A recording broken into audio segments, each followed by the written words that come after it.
Lenskart's journey to an IPO listing was all over the news when it was first announced. But while the story is not about the impending IPO, Lenskart becoming a global phenomenon certainly could not hurt its popularity with retail investors. And that is what we're going to look at today. Lenskart's steady and so far successful global expansion initiatives. Just last month, in the same week as the filing of its DHRP, Lenskart acquired an 80% stake in Spanish eyewear brand Mela for 400 crore rupees. Now, this is just the latest in a series of acquisitions and growth strategies that the eyewear brand has been adopting for the last few years. Currently, it operates more than 600 stores across 14 countries, which makes about 40% of its total revenue. But even as Lenskart spreads its wings, Piyush Bansal, the CEO and founder, is in no rush to fly too close to the sun. You see, Lenskart has the good fortune of being able to learn and adapt from stories of other Indian companies that have tried to expand too far, too fast. Take Oyo, for instance, which had to pull out after a very aggressive global rollout. Or even Zomato, which shut down all its overseas operations and later referred to them as quote unquote experiments. Like every successful startup, Lenskart has big ambitions. It wants to be the Essilor Luxottica of the East. Essilor Luxottica is the company behind eyewear giants like Ray-Ban and Oakley. And so far, unlike its predecessors, it has been bucking the global shutdown trend. The impressive part is, Lenskart does not owe its growth to brute force or billions spent in advertising. Instead, it is to do with something that is more true to the ideal startup story: discipline, innovative technology, and ironically enough, restraint. And if this keeps working in their favor, then they might just turn into something even rarer than a unicorn, a truly global retailer going public, a first in the Indian startup history. Welcome to Daybreak, a business podcast from the Ken. I'm your host Nigha Sharma, and I don't chase the news cycle. Instead, every day of the week, my colleague Rahel Philippos and I will come to you with one business story that is worth understanding and worth your time. Today is Monday, the 25th of August.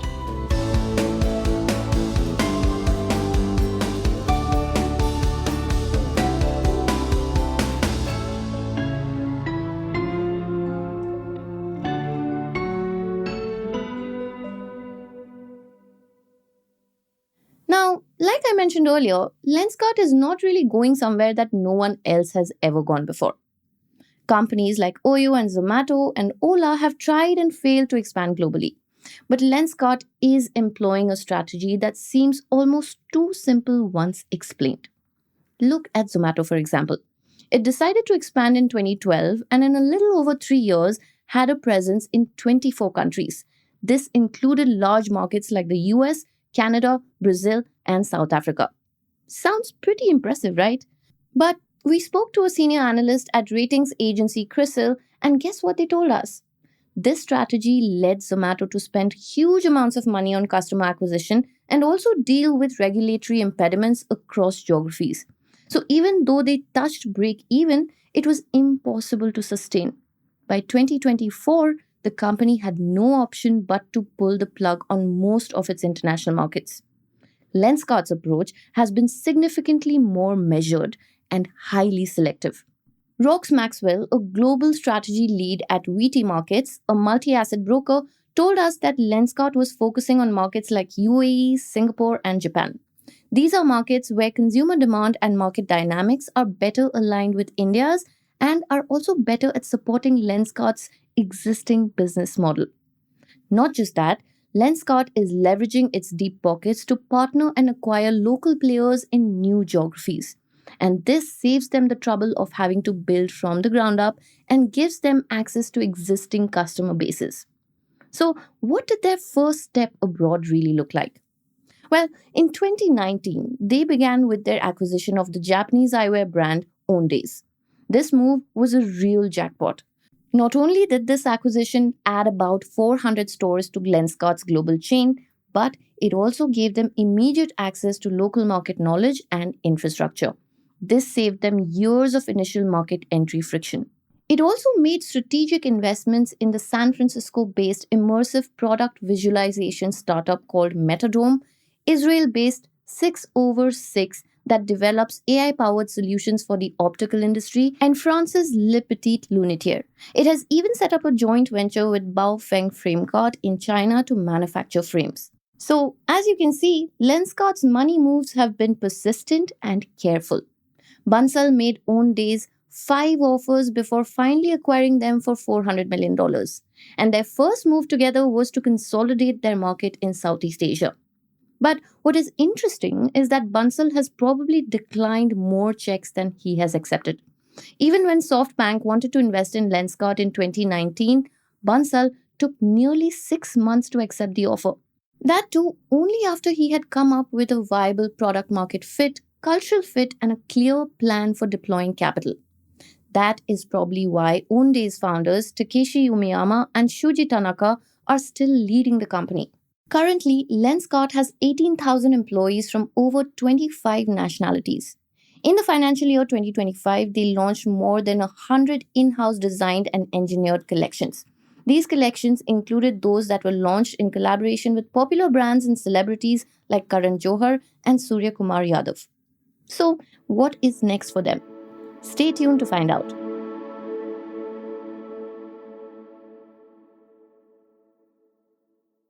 The global eyewear market is currently valued at about $180 billion, and it is expected to grow to about $220 billion by the financial year 2030. Of that, prescription eyewear, which is Lenskart's raison d'etre, alone accounts for 70%. So the opportunity for Lenskart is tremendous, particularly considering that Asia is the fastest growing market for eyewear.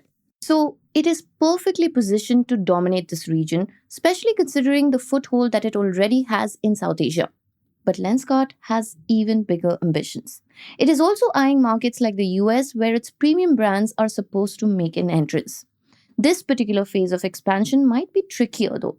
First and foremost, consumer behavior in the US is notoriously different from what Lenskart is used to.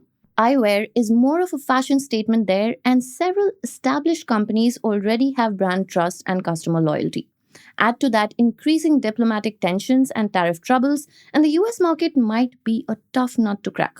Lenskart will be essentially pitting itself against industry stalwarts like Ray-Ban owner Essilor Luxottica and prescription eyewear retailer Warby Parker. Now, Warby Parker is probably a close contemporary to Lenskart. They both launched in 2010 and are strong players in the retail prescription eyewear game. But after a very successful run for a few years, recently Warby Parker has been going through its own challenges. Customer acquisition, rising competition, and an over-reliance on the US market are all getting in the way of its growth, and this trajectory may hint at what Lenskart's journey could look like in that market. But Maxwell, who I mentioned earlier, believes that Lenskart has 3 key advantages here. 1, its vertically integrated model. 2, its reliance on private labels. And 3, competitive pricing due to its well-established supply chain. This shows in the numbers too. In the financial year 2025, Lenskart's revenue from its international business grew by nearly 17%. By leveraging existing customer satisfaction and their frugality by consistently offering affordable pricing, Lenskart has ensured an average purchase frequency in the last 2 years of 3.6 eyeglasses. That's in comparison to the Indian average of 1.8 eyeglasses, according to its DRHP filing.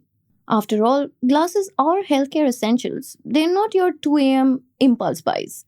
Customer loyalty is high and healthy margins are an assurance.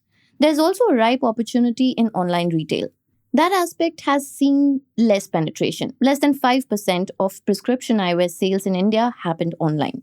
Lenskart may have a slight edge with its omni-channel model, which combines tactile in-store experiences with tech-led digital interfaces in bridging the trust gap. In fact, visiting its new stores might actually give you deja vu because they resemble Apple stores, complete with clean layout, guided customer journeys, and data-driven personalization. Now, the challenge is to streamline logistics for the global market since most of the manufacturing is being done in India. Lenskart already has implemented a fast logistics network in markets such as Singapore and UAE. But building a transnational brand and retail franchisee is an evolving culture game. For now, at least, it seems that Lenskart is expanding with its eyes wide open.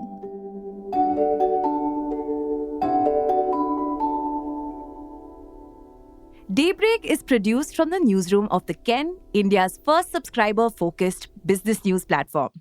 What you're listening to is just a small sample of our subscriber-only offerings. A full subscription unlocks daily long-form feature stories, newsletters, and podcast extras. To subscribe, head to theken.com and click on the red subscribe button on top of the Ken website. Today's episode was hosted by Snigdha Sharma and edited by Rajiv CN.